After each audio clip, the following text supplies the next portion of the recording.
3. Who would sooner be funny than accurate?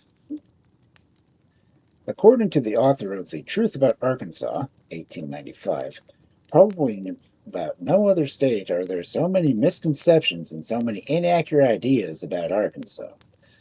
For this, we may credit the class of writers who would sooner be funny than accurate. The chronicler of the wanderings of that noted personage, the Arkansas Traveler, for example, may be said to have cost the state millions of dollars. In spite of all the state has suffered at the hands of traducers and thoughtless writers, it is undergoing a wonderful development. A form of criticism or propaganda, local satire may be a power for good as well as for evil. Beyond its uses for mere entertainment, in the hands of journalists and politicians, the humorous treatment of localities has had a serious purpose. Its range of possibilities is indicated by two widely differing examples, the Salem Sun and Duluth. In the former, the local sage and wit assumes a mask of naivete and the rustling, drawing accents of the cracker-bob philosopher. In the latter, a leading congressional humorist summons all the resources of polished wit, learning, and eloquence in an elaborate burlesque of facetious as well as devastating. Both have their springs in the native humor and local allusion of popular jest. In what is perhaps the most humorous speech ever delivered in Congress, Duluth, by J. Proctor Knott of Kentucky, which proved to be a boomerang, the author unwittingly turned out to be a booster in the guise of a knocker. The reason for his curiously mistaken notion, based on the ignorance of Minnesota geography and history, that Duluth, rather than its rival Superior, would profit from the proposed St. Croix and Bayfield Railroad grants. During the full force of his ridicule in Duluth, he caused the defeat of the bill, which was precisely what Duluth wanted. As an unexpected result of the speech, however, Duluth was flooded with inquiries concerning the location and price of lots.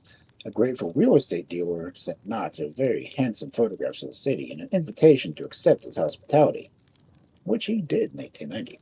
The speech was reprinted by local boosters, and in 1895 the village of Proctor Knott, which is now part of Duluth, was named for it.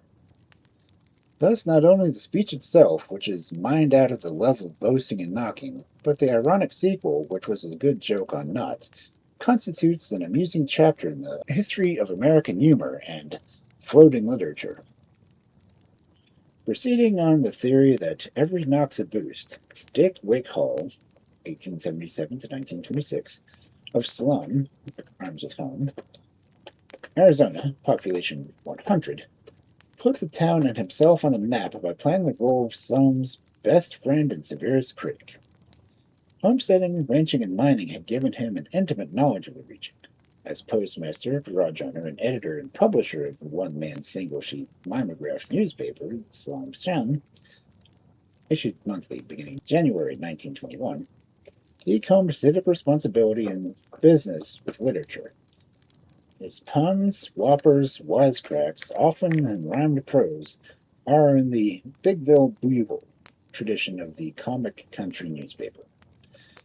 This frog who had never learned to swim is straight out of American folklore, and his small town stuff, overtly good fun, covertly agitation for improved roads, sum up a whole phrase of American life and humor, best described by the sign on his laughing gas filling station. Smile, you don't have to stay here, but we do. The classic of American humorous folklore is The Arkansas Traveler, 1840. Local in origin and allusion, it belongs to the older and larger tradition of the saucy, riddling dialogue and cross questions and crooked answers between a traveler and a crotchety innkeeper. The wit and humor of the dialogue are largely elementary, a mixture of puns, paradoxes, insults, involving misunderstanding, the matching of wits and the naivete of the rustic, the discomfiture of the stranger, and the solacence of dialect. In style, it is characterized by the humor of understatement, more typically identified with Yankee laconic wit or reluctant eloquence, as opposed to the expansive eloquence of the backwoods. Here, the grudging response of the squatter is associated with the stubborn cantankerousness of the native, due in part to suspicion and dislike of strangers, which in the Crockett Almanacs inspired pugilistic encounters, including those of purely verbal order, and in part of the low standard of living of the unfit of the frontier. with the shiftless wantonness and attendant ills of malaria, hookworm, and pilgrim. Certainly the piece, for all its broadness, is far from a caricature, and the spoofing of the well-groomed traveler on his milk-white horse, as pictured in the famous painting of the same name by Edward Payson Washburn, 1858, derives an added social interest and significance from the realism, as well as an extra satirical fillip from the outwitting of the socially superior by the socially inferior. The Arkansas traveler has other backwoods connotations. The love of the music that unites the traveler and the squatter when the former supplies the turn of the tune, also pictured by Washburn in the companion painting of that name, is reflected in the popularity of the fiddle as the socializing agent following the frontier.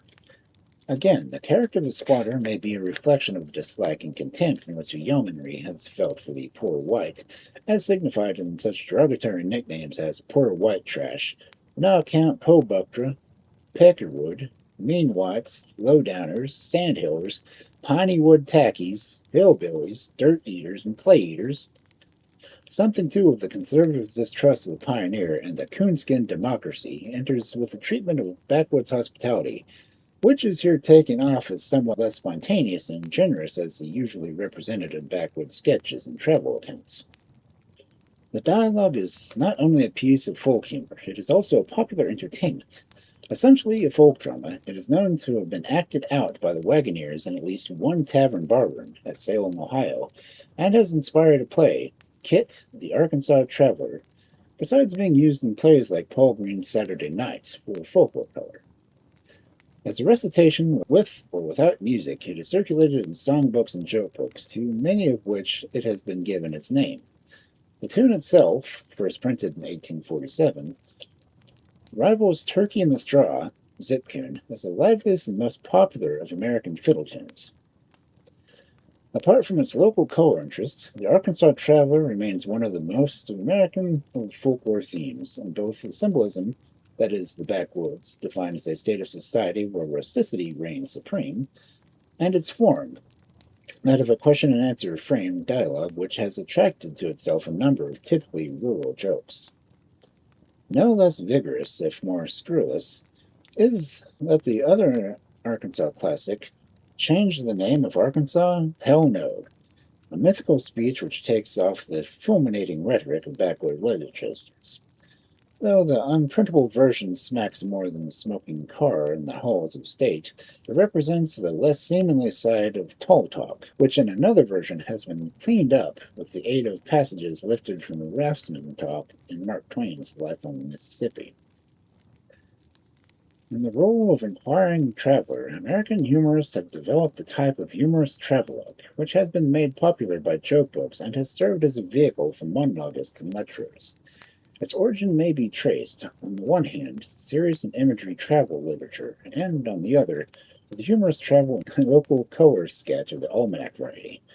It has developed mainly in two directions: the comic account of scrapes and scapes, represented by the book of the Adventures of Bigfoot Wallace, and the satiric commentary of local manners. Various literary comedians, Will Tappan Thompson, Major Jones, Bill Nye, Artemus Ward, and Mark Twain have worked this vein in their local humor in one form or another.